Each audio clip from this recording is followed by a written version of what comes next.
Marcos capítulo 6, nós estamos aqui numa série de pregações no Evangelho de Marcos, falando sobre o Evangelho. Se você der uma olhadinha aí, ele começa o capítulo 6 falando aí, um profeta sem honra. Eu fiquei com vergonha de pregar essa mensagem. Brincadeira, viu, irmãos? É porque eu achei que não era preciso pregar essa mensagem, tá bom? E aí ele fala sobre o envio dos 12, João Batista sendo decapitado, da primeira multiplicação dos pães, e finalmente o capítulo termina com Jesus andando sobre as águas, e é essa parte que nós vamos ler nessa noite, a partir do versículo 45. Marcos, capítulo 6, do 45 em diante, que diz assim: logo em seguida, Jesus insistiu com os discípulos para que entrassem no barco e fosse adiante dele para Betsaida, enquanto ele despedia a multidão. Tendo-a despedido, subiu a um monte para orar. Ao anoitecer, o barco estava no meio do mar e Jesus se achava sozinho em terra. Ele viu os discípulos remando com dificuldade, porque o vento soprava contra eles. Alta madrugada, Jesus dirigiu-se a eles andando sobre o mar, e estava já a ponto de passar por eles.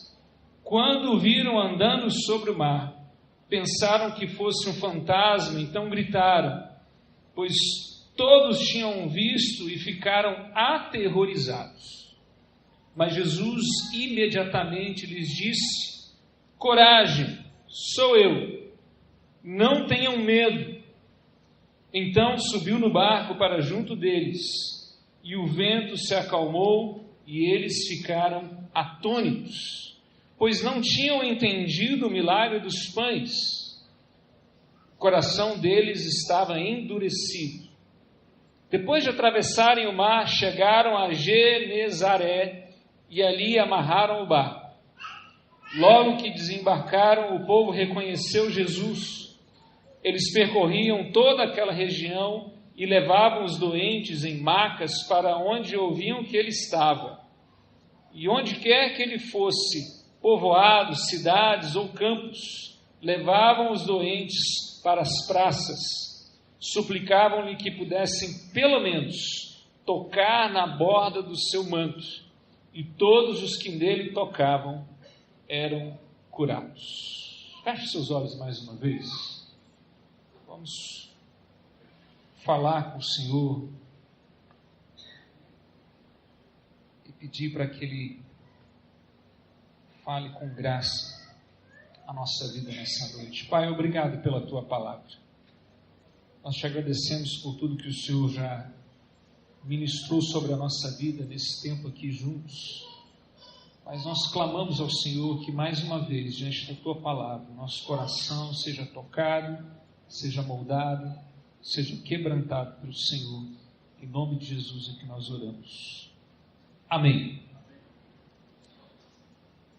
Se você já foi alcançado aí pelo Evangelho de Jesus, se você já tomou uma decisão de andar com Deus, se você já tomou um passo de entregar sua vida nas mãos de Jesus, você foi redimido pelo sangue de Jesus, você tem sido perdoado pela graça de Jesus, e não só redimido e perdoado, mas você foi chamado para viver uma vida nova, transformada.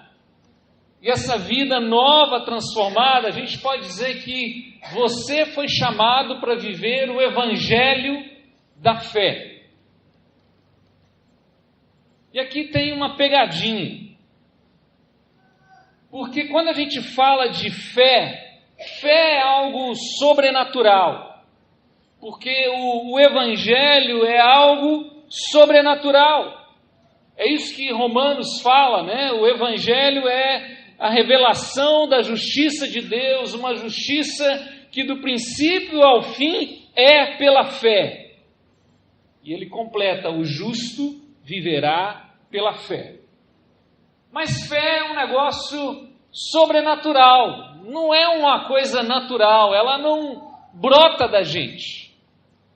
A gente poderia falar aqui de coisas naturais, por exemplo, duvidar é algo natural, ter medo é algo natural, ter preocupações é algo natural, ficar comparando situações é algo natural, tentar resolver os problemas pela nossa força, pelo nosso conhecimento é natural.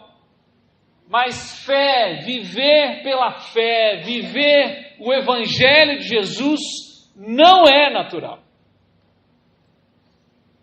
E aí, como que a gente faz então? Se isso não é algo natural, como que a gente vive, como que a gente experimenta esse Evangelho da fé na vida da gente? Será que a gente tem que tomar uma vitamina, algo extra assim, para que a gente experimente isso na vida da gente?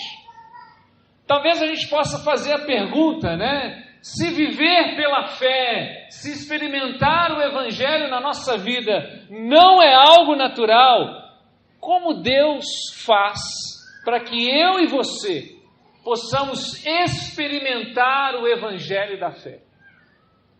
Quais são, assim,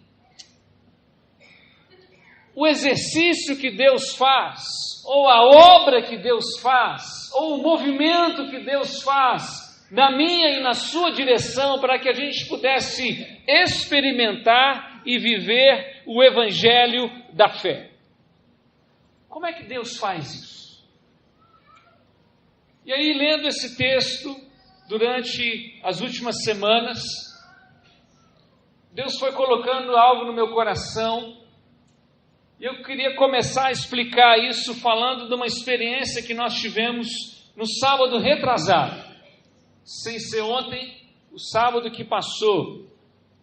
Nós levamos os meninos aí, os adolescentes, as meninas também, a gente foi lá para um sítio, lá no Riacho das Pedras, e a gente ia fazer um rapel lá, certo?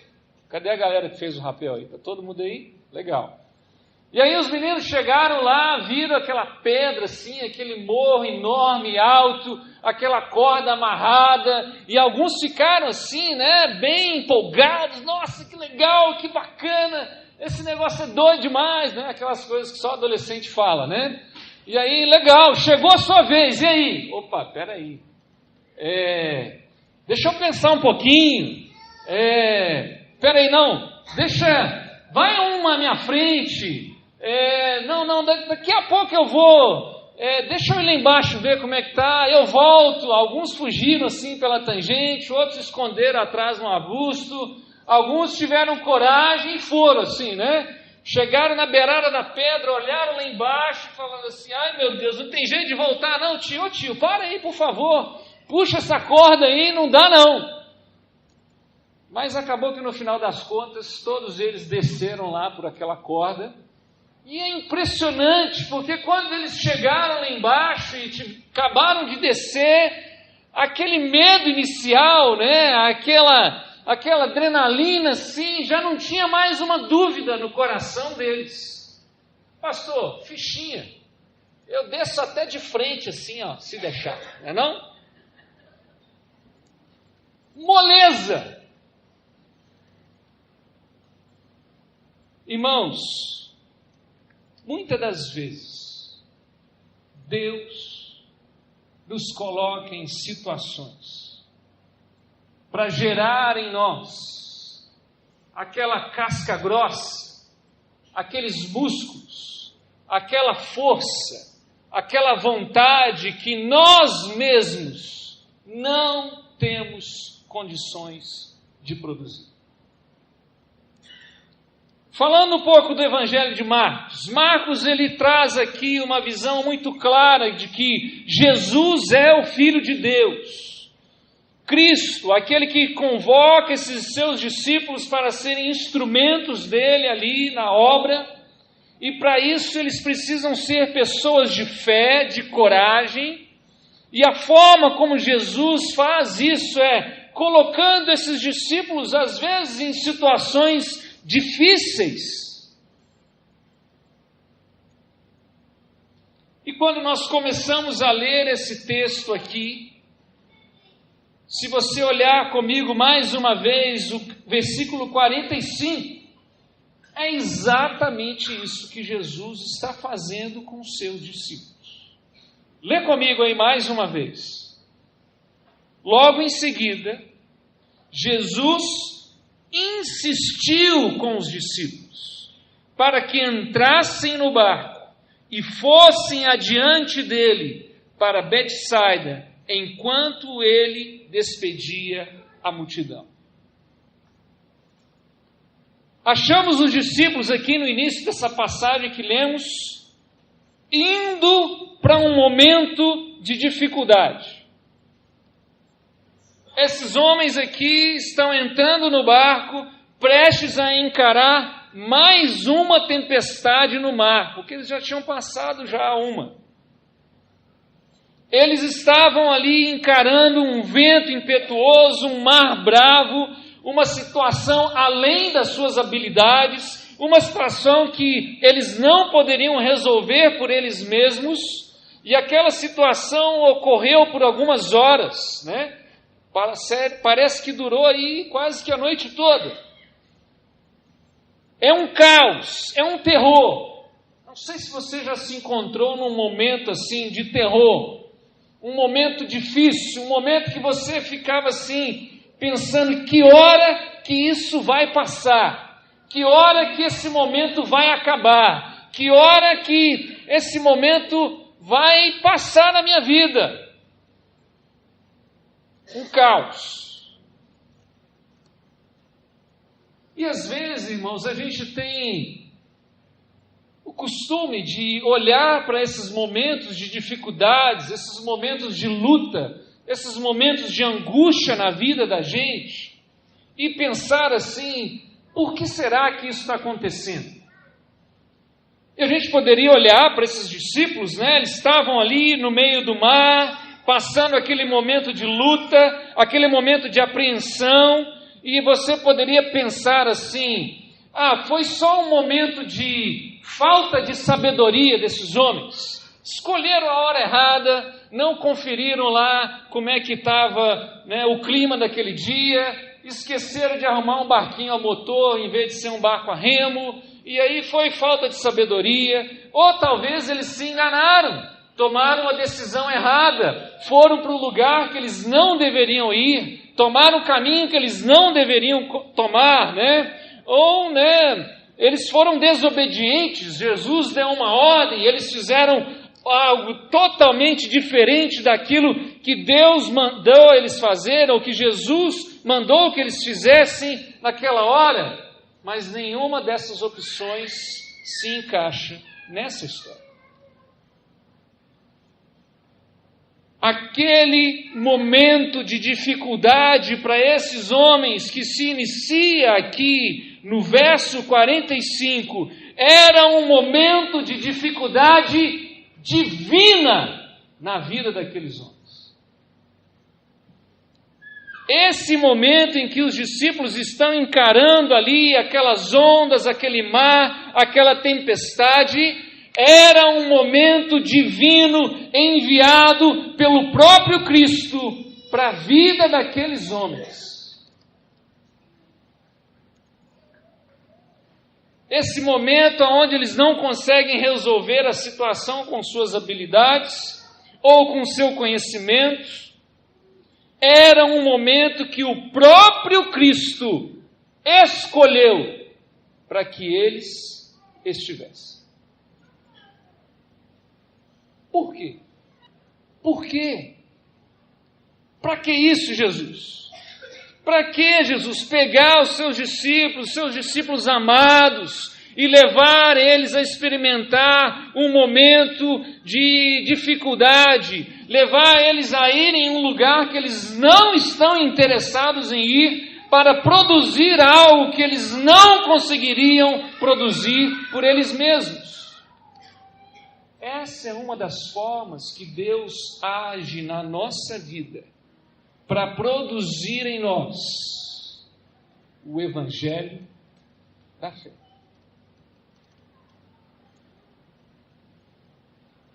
Jesus conhece aqueles homens. Jesus sabe muito bem quem são aqueles homens.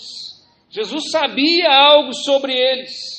Ele sabia o quanto eles poderiam se enganar na sua confiança, se enganar na sua sabedoria. Ele sabia o quanto eles poderiam ser comprometidos com os seus interesses próprios, em vez de se comprometer com o reino de Deus. E eu vou repetir mais uma vez, eu não sei se você entendeu o que eu disse. Jesus leva os seus discípulos a um lugar ou um momento em que eles não estão interessados em ir para produzir algo neles, que por eles mesmos não conseguiriam alcançar.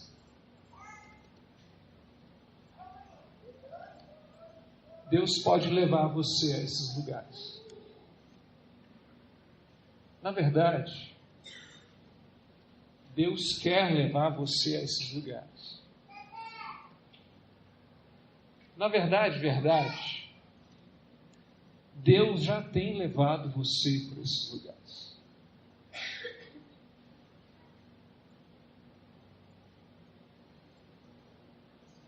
E sabe como é que a Bíblia chama isso?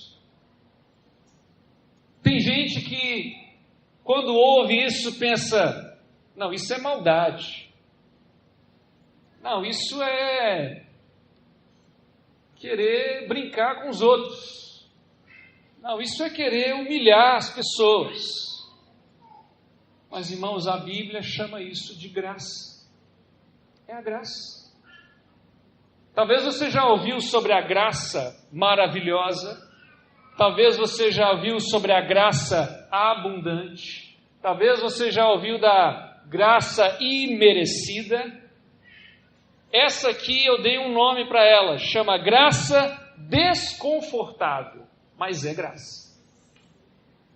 Certo? É graça. Porque se Deus, o próprio Deus, nos leva a esses lugares e a esses momentos, porque Ele conhece o nosso coração, Ele sabe quem nós somos, porque Ele sabe que nesses momentos Ele vai produzir em nós algo que nós ainda não temos. Isso é graça. Graça. Graça.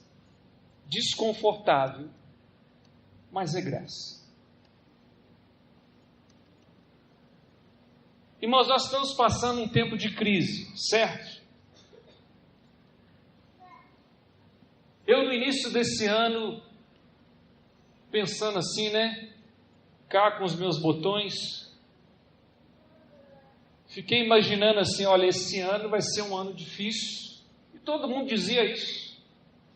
Esse ano vai ser um ano complicado. Na política, na economia. Esse ano vai ser um ano que nós vamos andar assim, apertadinho, que o negócio não vai ser fácil. E sabe o que passava na minha cabeça, irmãos, quando eu pensava nisso? Eu pensava assim, Deus, essa é uma oportunidade que o Senhor está dando para a tua igreja. Deus, essa é uma oportunidade que o Senhor está dando para nós, para o Senhor gerar no nosso coração, na nossa alma, na nossa vida, coisas que a gente ainda não conhece do Senhor. Deus, essa é uma oportunidade da gente experimentar o Evangelho da fé de uma forma que a gente não experimentou na nossa vida ainda. Mas sabe o que eu tenho desconfiado, irmãos? De que a pior crise que nós estamos vivendo não é a crise financeira, não é a crise política, mas a crise de fidelidade e comprometimento da igreja.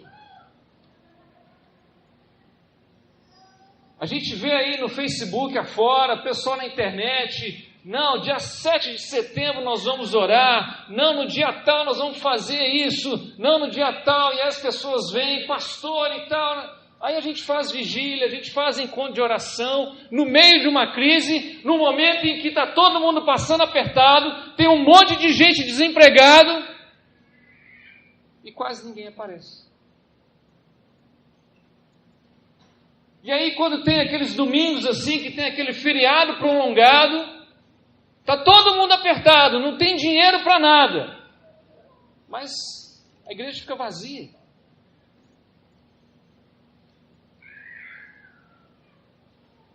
Qual é a crise que nós estamos vivendo? Por que será que o Senhor nos trouxe a esse momento da nossa história?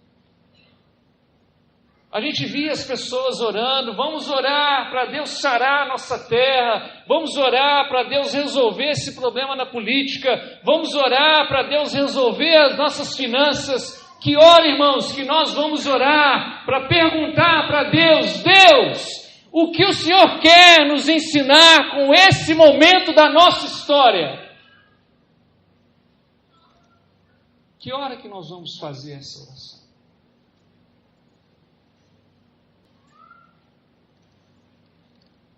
Porque de vez em quando, irmãos, a graça vem sobre nós de uma forma desconfortável. E se você experimentou o Evangelho, se você teve um encontro com Jesus, se você conhece a Ele, e você tem passado por um momento de turbulência e dificuldade nessa hora, não diga que esse momento é um momento de falta de cuidado do Senhor para com a sua vida. Não coloca Deus no canto da parede e questione a sua fidelidade. Abra o seu coração e pergunte ao Senhor, Deus, o que o Senhor quer gerar de novo na minha vida, no meu coração e no meu comprometimento com o Senhor? Essas dificuldades, irmãos, ainda sendo dificuldades, ainda são um sinal claro do zelo e do amor de Deus por nós. Você está sendo amado pelo Senhor. E Ele vai te levar a passar por momentos em que você não gostaria de passar na sua vida, para produzir em você o Evangelho da fé. O Evangelho de Jesus. E isso é graça. Graça. Mas olha o que fala o verso 47, lê comigo aí. Ao anoitecer, o barco estava no meio do mar, e Jesus se achava sozinho em terra. Ele viu os discípulos remando com dificuldade, porque o vento soprava contra eles, alta madrugada. Jesus dirigiu-se a eles andando sobre o mar, e estava já a ponto de passar por eles. Quando o viram andando sobre o mar, pensaram que fosse um fantasma, e então gritaram. Jesus foi andando sobre o mar. Jesus foi andando sobre o mar. Você está entendendo o que eu estou dizendo? Jesus foi andando sobre o mar. Eu acho que vocês estão passivos demais. Vou repetir. Jesus foi andando sobre o mar. Vocês entenderam? Irmãos, é um momento memorável. O momento em que você lê essa passagem, Jesus vê os seus discípulos lá no meio do caos. E Ele que mandou eles para lá. Eles estão inabilitados para resolver aquele problema. É um tempo cansativo, é um tempo frustrante, é um tempo potencialmente perigoso. Eles não conseguem chegar do outro lado por conta própria. O vento está forte, as ondas ali agitam aquele barco. E o que nós lemos, a resposta de Jesus a isso é: Jesus anda sobre o mar.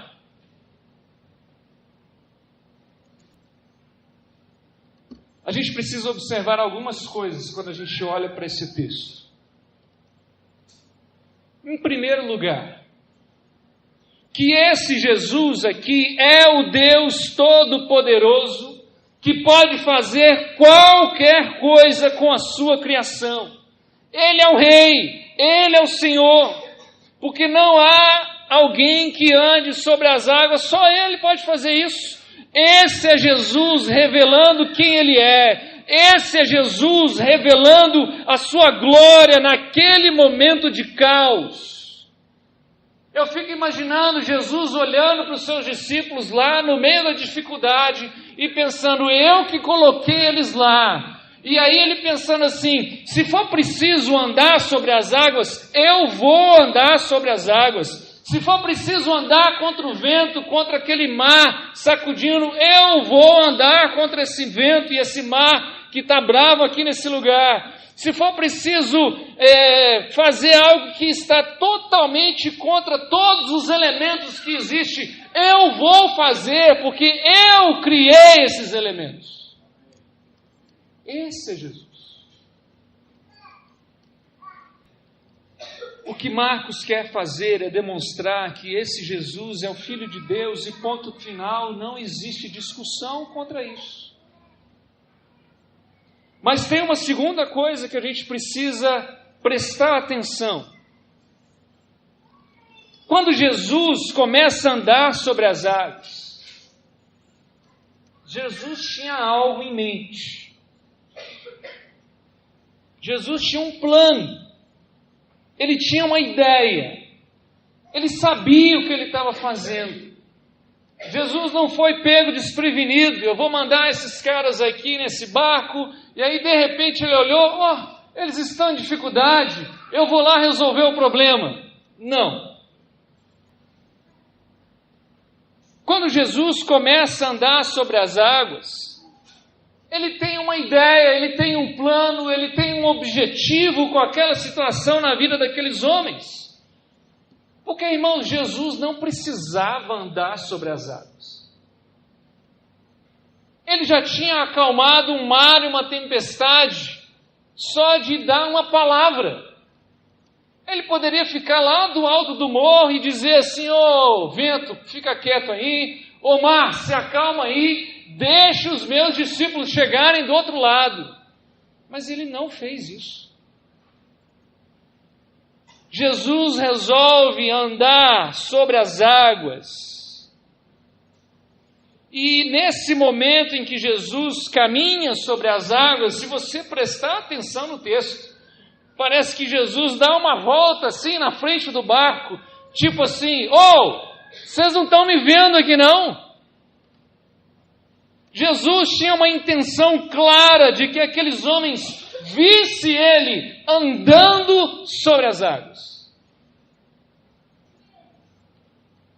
E no momento em que Jesus faz isso, ele não está preocupado em primeiro plano resolver o problema daqueles discípulos.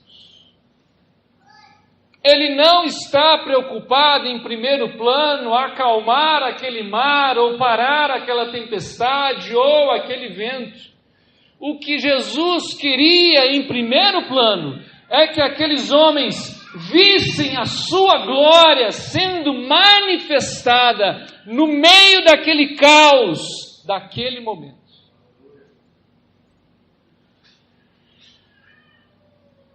Esse é um momento de redenção. A gente acha então que a redenção de Jesus é para resolver essas consequências das nossas circunstâncias, mas Jesus está pensando em redenção muito mais profunda do que as nossas circunstâncias. Jesus está olhando para o nosso coração, para a nossa alma, para a nossa mente, para o nosso entendimento daquilo que nós temos à disposição, revelado na glória do próprio Jesus.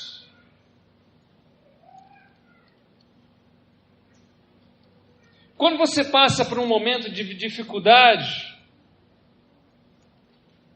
qual é o seu desejo? O que vem na sua alma, no seu coração, na hora que a coisa está apertando? Eu vou confessar meu pecado aqui para vocês. Irmãos, invariavelmente, a todo momento em que eu estou num tempo de dificuldade, eu não estou pensando naquilo que Deus quer formar em mim. E na maioria das vezes a minha oração são do tipo: Senhor, por favor, me tira dessa. Essa é a nossa oração. É isso que nós temos orado pelo nosso Brasil. A gente tem pedido isso. Senhor, nos tira dessa. É isso que a gente tem clamado diante de Deus. Deus, por favor, eu não vou fazer mais aquela viagem de férias se o negócio continuar desse jeito. Me tira dessa. Esse momento não é um momento em que Jesus está entregando menos graça aos seus discípulos. Na verdade, Ele está entregando uma graça gloriosa sobre eles. Olha para essa imagem. Jesus andando sobre as águas. E Ele passa num ângulo onde todos os que estão no barco possam vê-lo. O vento continua a soprar, as ondas continuam batendo do barco, nada mudou nas circunstâncias, mas Jesus entra na realidade daqueles homens e Ele revela a eles a sua glória. Qual é a sua escolha?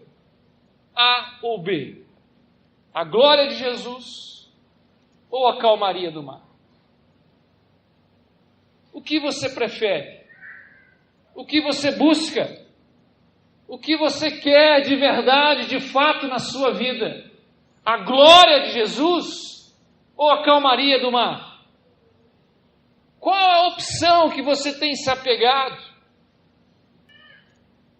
E eu imagino, irmãos, que todos esses milagres que Jesus faz, e eles são ilustrados aqui no Evangelho, e esse aqui é mais um deles. Esse momento mostra exatamente o que é o Evangelho. É Jesus presente na nossa realidade. Isso é o Evangelho. É a presença de Jesus, é a glória de Jesus sendo manifesta na nossa realidade. Não é a glória ou a presença de Jesus resolvendo a nossa realidade, mas a presença dele na nossa realidade.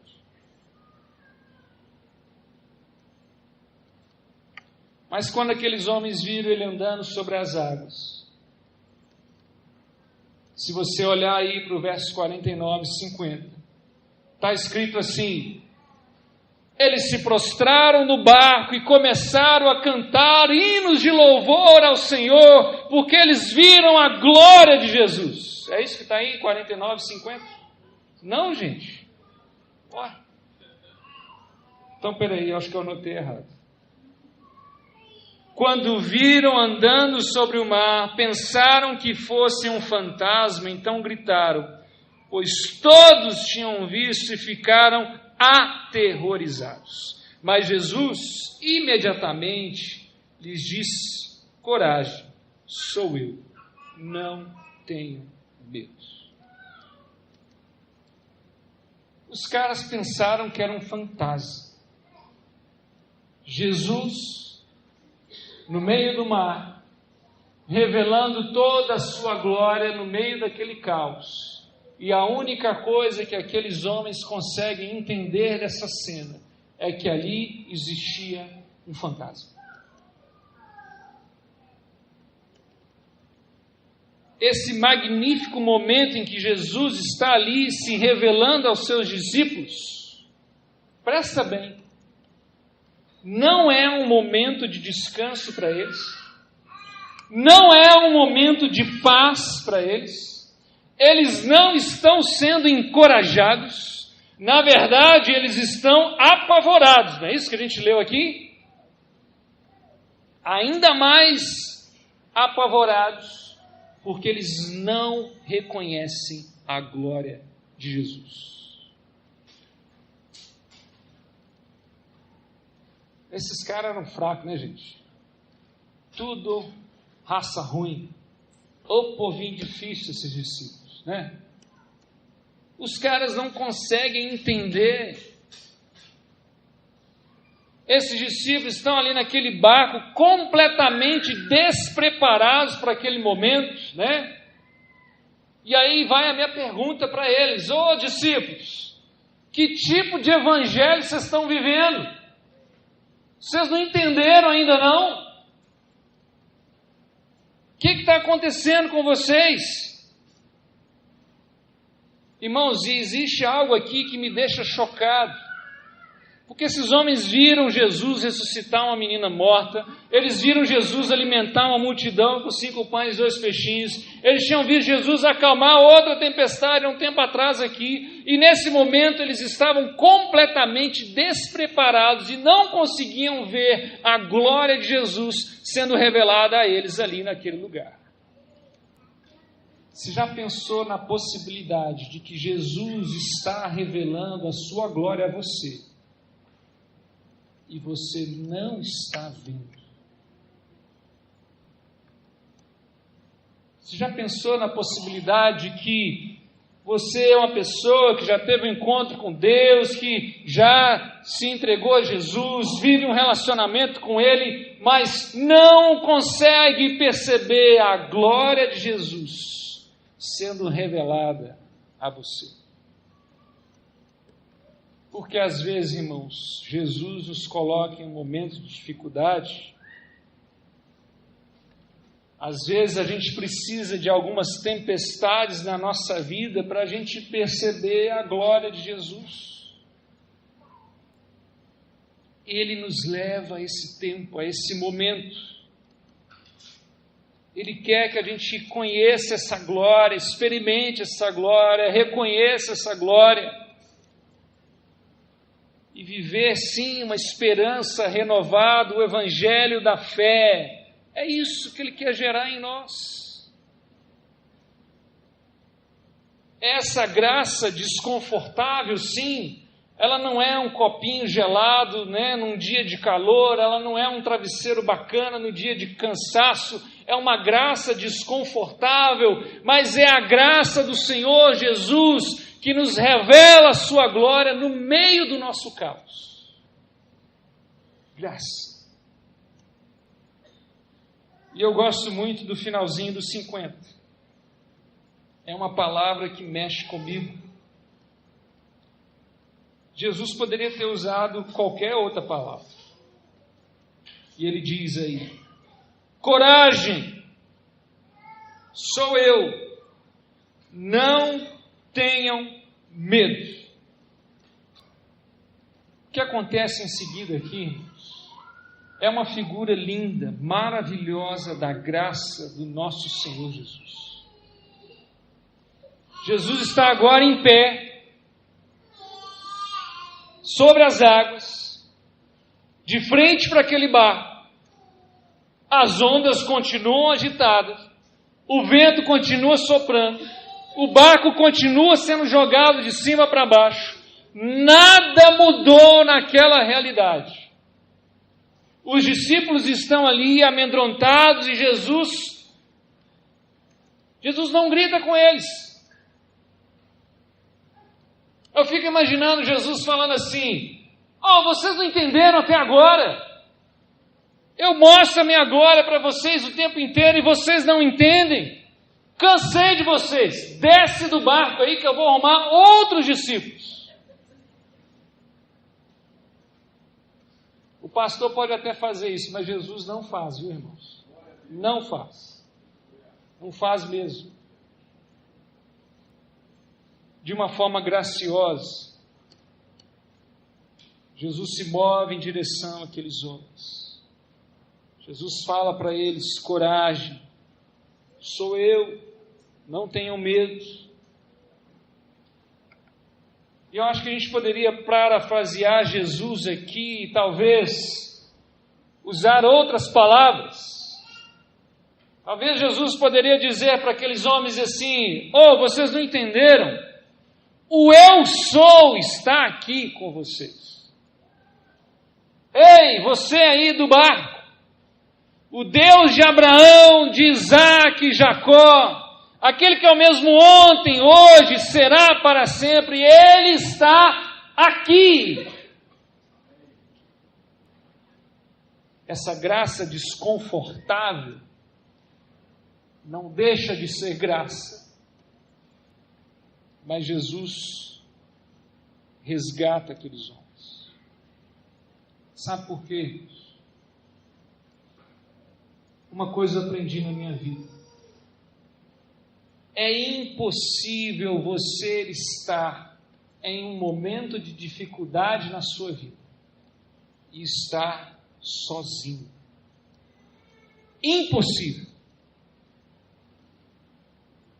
Seja pelas suas escolhas, seja pelos seus erros, seja pelas suas más decisões, ou seja pela graça desconfortável de Jesus, em momento algum nós estamos sozinhos.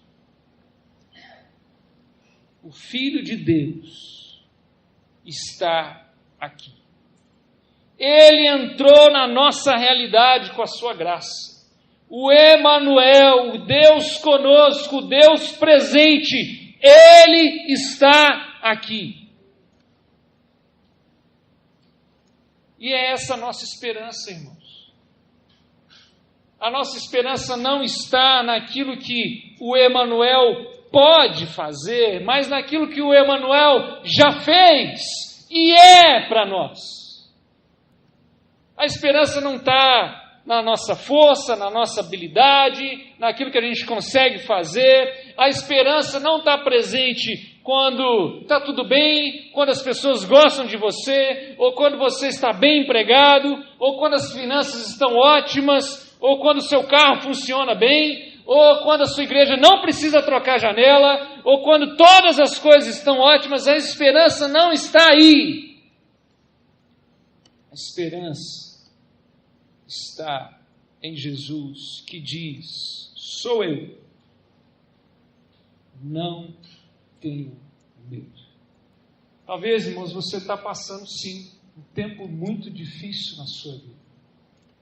Talvez você está encarando dificuldades lá no cuidado com seus filhos, rebeldia, dificuldade de conexão, dificuldade de relacionamentos, e aí você tem que lidar com essas coisas. E aí, quando chega no quarto à noite, tem que lidar com outras situações, o seu casamento, a sua esposa.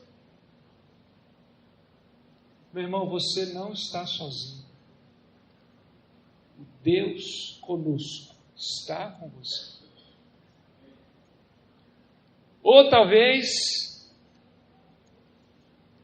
você é um jovem aí que está lutando para algumas coisas na vida, tentando entrar numa faculdade, arrumar um trabalho, conseguir um emprego, começar a sua vida. Talvez você enfrentou dificuldades em relacionamentos pessoais, você tem sido rejeitado, está se sentindo um peixe fora d'água, as coisas estão difíceis na sua vida. Jesus está aí com você, não tenha medo. Ou talvez a questão da velhice, da doença, dos problemas financeiros, né? O corpo já, né, não está ajudando mais, as dores, os incômodos, as dificuldades com as contas para pagar. Meu irmão, coragem. Coragem. Não tenha medo, porque é impossível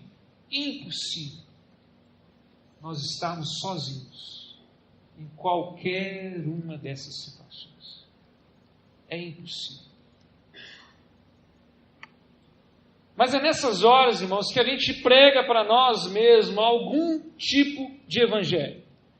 Presta atenção. Nessas horas de dificuldade, nós pregamos para nós mesmos algum tipo de evangelho. Você olha aí para esses momentos, para essas lutas, para essas dificuldades sobre a sua vida, você olha para Deus, olha para as coisas, para as situações, e aí você começa a se perguntar e olhar e pregar para você mesmo algum tipo de evangelho. E é verdade. A gente sempre chega a alguma conclusão. E aí tem gente pregando para ele mesmo o evangelho da prosperidade, tem gente pregando para ele mesmo o evangelho da libertação, tem gente pregando o evangelho da troca, né? Eu dou, Deus me dá. E tem outros piores. Tem gente aí pregando o evangelho da solidão, o evangelho da futilidade, o evangelho da parcialidade, o evangelho da impossibilidade, se é que isso existe, porque para mim o evangelho, essa palavra não cabe. Ou você tem pregado para você o evangelho de Jesus, que essa esperança que se encontra no fato de que o Emanuel, o Deus conosco, está verdadeiramente presente. Ele entrou na nossa realidade pela sua graça, e por isso é impossível estarmos sozinhos, deixados, abandonados. Coragem. Não tenha medo. Jesus está aí com você. Mas eu queria terminar lendo o verso 51. Então subiu no barco para junto deles, e o vento se acalmou, e eles ficaram atônitos, pois não tinham entendido o milagre dos pães. O coração deles estava endurecido. Essa palavra atônitos aqui, a gente poderia trocar ela e usar outras palavras. Eles estavam maravilhados, eles estavam vislumbrados, eles estavam, sei lá, escolhe uma aí para você. Mas todas essas palavras, elas explicam algo que é além do normal. Algo que te deixa atônito, algo que te deixa maravilhado, algo que te deixa vislumbrado, com certeza tem que ser algo além do normal. Mas eu queria explicar uma outra palavra. A palavra fé, por exemplo. A palavra fé é a revelação do próprio Deus, que muda a forma como você vive. Eu gostaria muito de, quando eu passar por um momento como esses homens passaram, eu não gostaria de ficar simplesmente atônito. Eu não queria ficar simplesmente maravilhado. Sabe por quê, irmãos? Existe uma diferença muito grande em estar aí maravilhado e estar vivendo o evangelho da fé. Você pode estar maravilhado com um monte de coisa e não estar vivendo o evangelho da fé. Você pode estar maravilhado, por exemplo, pela lógica presente na Bíblia e você não viver pela fé. Você pode estar maravilhado pela história da redenção descrita na palavra e não estar vivendo o evangelho da fé. Você pode vir à igreja no domingo à noite, ficar maravilhado com as músicas que nós cantamos aqui domingo após domingo e não estar vivendo pela fé. Você pode vir aqui, às vezes, pela graça e misericórdia de Deus, ficar maravilhado pela palavra, pelo ensino que você ouve aqui e não viver o evangelho da fé. Você pode estar maravilhado pela unidade, pela união, pelo amor, aquela comunhão que existe lá no seu pequeno grupo e não estar vivendo o evangelho da fé. Existe uma diferença enorme em estar atônito, maravilhado e estar vivendo o evangelho da fé. E eu acredito que quando Marcos escreve, ele usa essa palavra atônitos, porque não é um elogio. Marcos não está elogiando esses homens. Não é um elogio. Marcos descreve esses homens aqui, eles estão atônitos, porque ele termina aí o 52 dizendo, porque eles não entenderam a multiplicação dos pães, e o coração deles estava endurecido. O que Marcos está dizendo é que eles não aprenderam a lição. Jesus, por vários momentos, tinha revelado o seu poder, a sua sabedoria, a sua graça, a sua glória, mas como Marcos diz, o coração deles estavam endurecidos. Imagina aqui, irmão, se eu tivesse uma pedra assim, do tamanho de um coração aqui na minha mão, uma pedra assim, desse tamanho. Aí eu vou apertar essa pedra assim, apertar. Aí você vê bem o tamanho dos meus braços, né?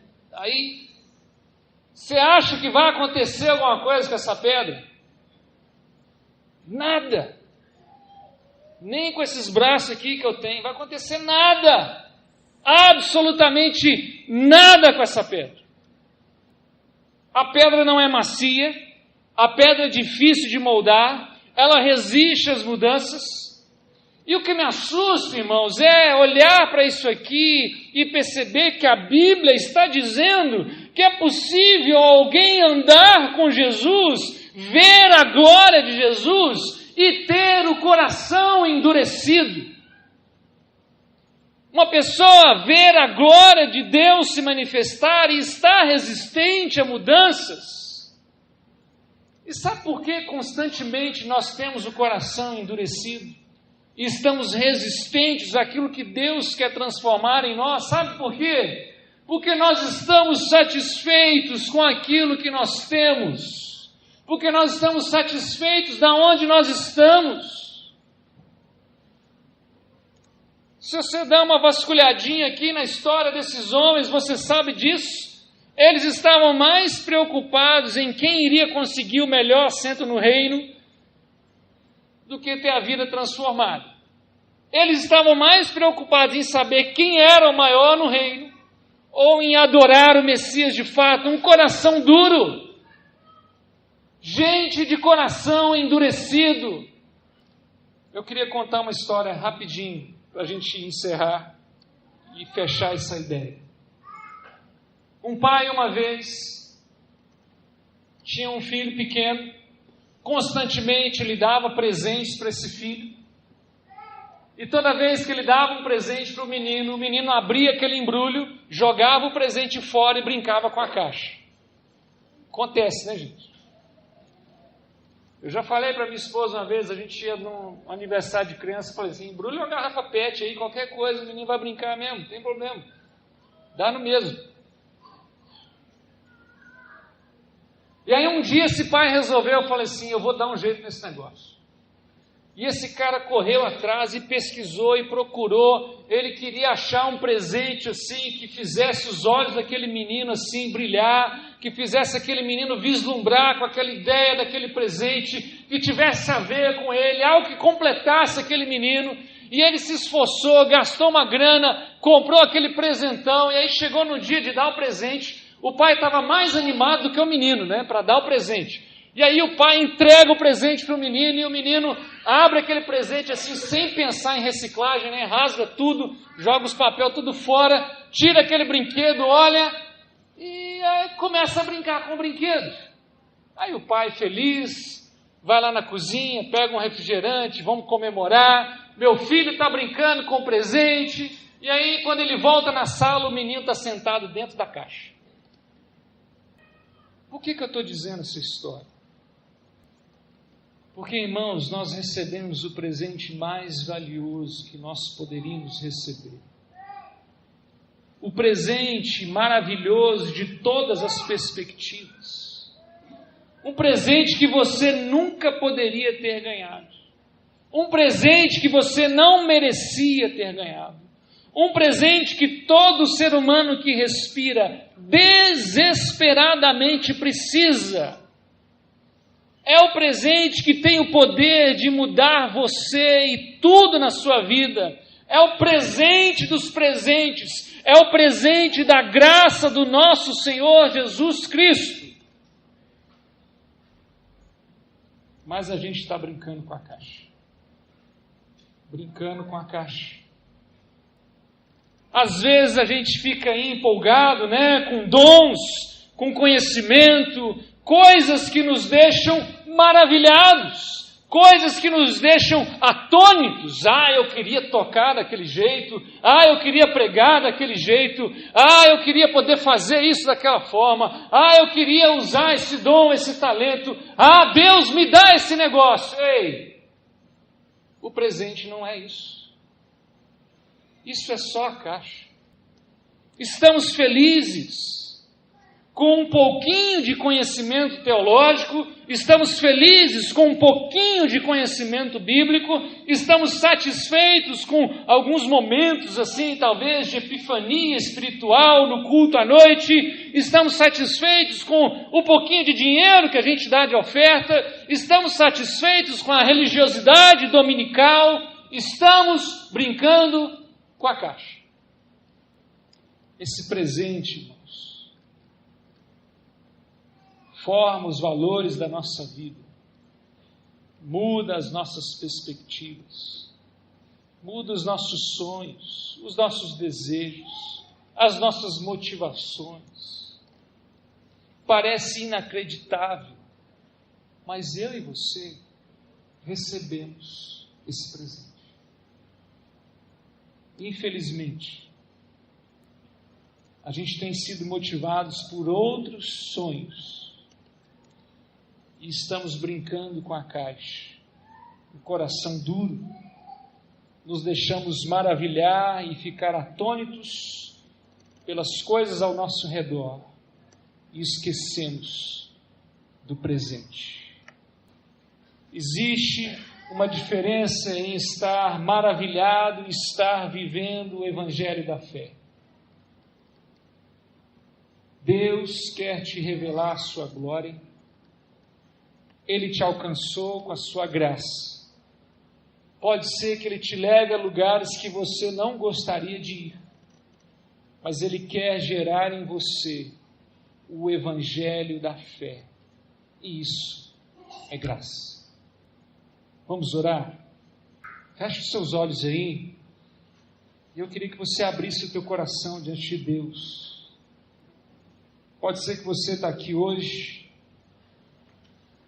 e você percebeu que você está mesmo com o coração duro, brincando com a caixa, feliz, satisfeito, com um pouquinho que você tem experimentado de Deus ou da glória de Jesus. Às vezes, talvez venham algumas dúvidas, alguns enfrentamentos. Eu queria convidar você a não se esconder mais, a não ter medo, a não ter vergonha, a não sair desse lugar com culpa no seu coração. Jesus já nos fez aceito pelo Pai. Não está baseado no que fazemos. Nos dias mais piedosos, nos momentos que nós somos mais santos na nossa vida, irmãos, nós continuamos sendo aceitos pelo Pai, através do sangue de Jesus. Então eu queria convidar você nessa noite a não fugir de Jesus. Corre para os braços de Jesus, porque lá existe graça para você. Eu comecei essa palavra dizendo, você que já experimentou esse Evangelho, mas talvez você ainda não experimentou isso na sua vida. Talvez você nunca conseguiu confiar no grande eu sou, o Emanuel. Eu queria desafiar você a entregar sua vida a Jesus hoje, porque nele existe graça para você. Talvez você está no meio aí da tempestade, pode ser uma oportunidade que Jesus te deu para moldar em você o evangelho da fé. E isso é graça. Então, meu irmão, confesse a Jesus. Corre para Jesus. Existe misericórdia e graça para você hoje. Ele não rejeita um coração quebrantado e contrito na presença dele. Até a fé, irmãos, até a fé é um presente dele para nós. Então eu quero desafiar você a ficar em pé no seu lugar. Se você se encaixa em alguma dessas situações, se algo tocou o teu coração nessa noite, você se sente incomodado por essa palavra, traga a sua fraqueza para Jesus, diga para Ele: Jesus, eu quero aprender a minha lição, eu não quero ficar só atônito, eu quero viver o evangelho da fé, eu quero ter esse encontro verdadeiro com o Senhor, eu quero ser encontrado um discípulo fiel, porque eu sei que graça tem sido derramada sobre a minha vida. Talvez nesse tempo de luta, você está precisando experimentar o Jesus Emanuel, o Deus presente. Fique em pé no seu lugar. Eu quero orar por você. Nós queremos orar juntos. Não existe nenhuma mágica em você ficar em pé. Mas talvez este seja o dia, seja o momento, seja a hora de você tomar um passo de fé em direção ao Senhor e se entregar, se abrir e pedir para Ele: Senhor, essa graça é desconfortável, mas que o Senhor gere em mim um coração puro, quebrantado na tua presença. Senhor, nós te adoramos nessa noite. Te agradecemos pela tua graça, Senhor. Graça que nós não merecemos. Graça que nos alcança. Graça que é capaz, sim, de nos levar a momentos de luta, para gerar em nós um novo coração na tua presença. Oh, Senhor, nos ajuda, Deus, a perceber a tua glória. Nos ajuda a entender que o Emanuel, o Deus conosco, está presente na nossa vida e na nossa realidade. Deus, quebra o nosso coração de pedra na tua presença. Não deixa a gente ficar satisfeito, Senhor, com um pouquinho, ou com a caixa do presente, Pai. Nós queremos é o Senhor. Nós precisamos é do Senhor. Transforma a nossa vida pela tua graça. Assim nós oramos. Em nome de Jesus.